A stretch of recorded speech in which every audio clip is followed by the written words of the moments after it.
32 tahun yang lalu saya dilahirkan oleh ibu saya. 2 bulan setelah kelahiran saya, ayah saya mengalami musibah kecelakaan. Kaki sebelah kanan patah, Ustaz. Dokter menyarankan untuk diamputasi. Setelah tidak lama kejadian itu, mungkin ibu saya ketakutan, ayah saya takut tidak bisa jalan, tidak bisa mencari nafkah untuk saya dan ibu saya, Ustaz. Akhirnya ibu saya memutuskan untuk berpisah bersama ayah saya dan saya. Dari 2 bulan itu saya dibesarkan, dididik, diberikan kasih sayang sama keluarga ayah saya. Alhamdulillah sampai saat ini pengobatan ayah saya berhasil, bisa jalan normal kembali, Ustaz. Jadi pertanyaannya, Ustaz, saya kan dilahirkan oleh ibu saya, mengandung selama 9 bulan, tapi dididik, dibesarkan, dikasih sayang sama nenek saya, Ustaz. Pertanyaannya tuh, surga mana yang harus kupilih dan di mana letak surga saya, Ustaz? Baik, Mas Rudi, pertama prihatin dengan cerita Mas Rudi. Semoga pengalaman yang sangat luar biasa di masa lalu Mas Rudi itu menjadi sebuah kebijaksanaan dalam kehidupan Mas Rudi, sehingga pengalaman itu akan menuntun Mas Rudi menjadi orang yang hebat di masa yang akan datang. Sebagai seorang suami, sebagai seorang ayah, sebagai seorang laki-laki, untuk bisa menjadi lebih baik di masa yang akan datang. Pertanyaannya adalah, surga saya yang mana? Nenek saya atau ibu saya? Dua-duanya.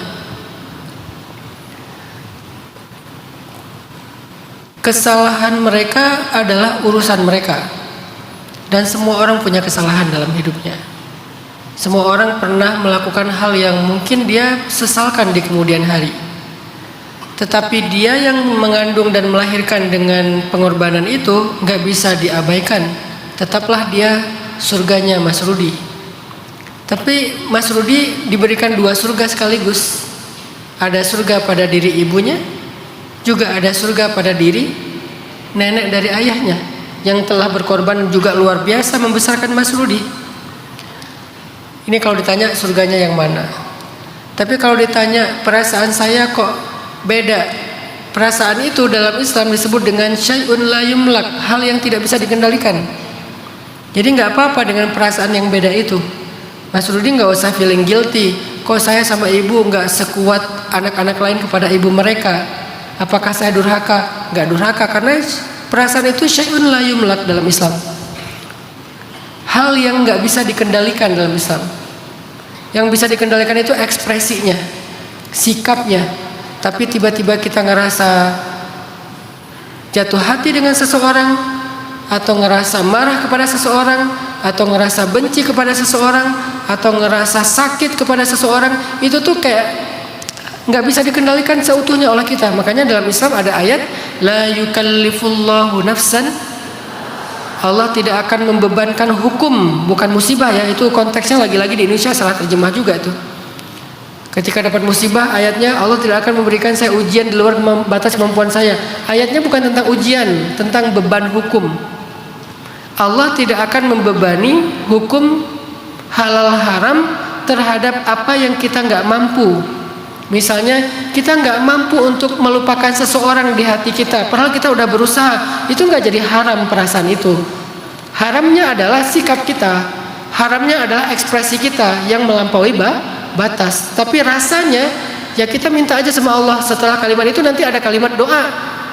Kan la yukallifullahu nafsan illa usaha. Itu di luar kemampuan kita. Makanya doanya apa? Rabbana wala tuhammilna ma la taqata lana bihi. Ya Allah, jangan pikulkan kepada kami apa yang kami nggak mampu memikulnya. Apa itu? Perasaan-perasaan negatif.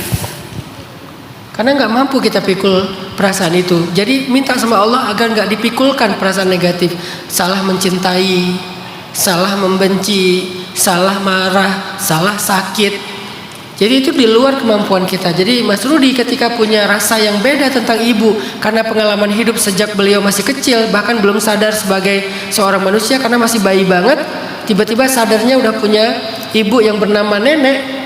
Sedangkan kepada ibu biologisnya ngerasa nggak kuat rasanya, itu di luar kemampuannya Mas Rudi. Nggak apa-apa dengan itu. Tapi jangan pula sikapnya menjadi durhaka dengan cara marah, dengan cara menyakiti, dengan cara balas dendam, dengan cara abai ketika suatu saat mungkin ibu butuh Mas Rudi. Itu yang nanti yang akan diminta pertanggungjawaban. Maka Mas Rudi berkasih sayanglah kepada ibu walaupun rasanya nggak sama dengan kepada nenek. Jadi Mas Rudi justru beruntung punya dua surga dalam kehidupannya dari dua perempuan yang sangat istimewa. Pertama ibunya dengan segala macam latar belakang dan kekeliruan beliau di masa lalu, dan beliau punya alasan mungkin waktu itu. Dan yang kedua adalah neneknya dengan segala pengorbanan.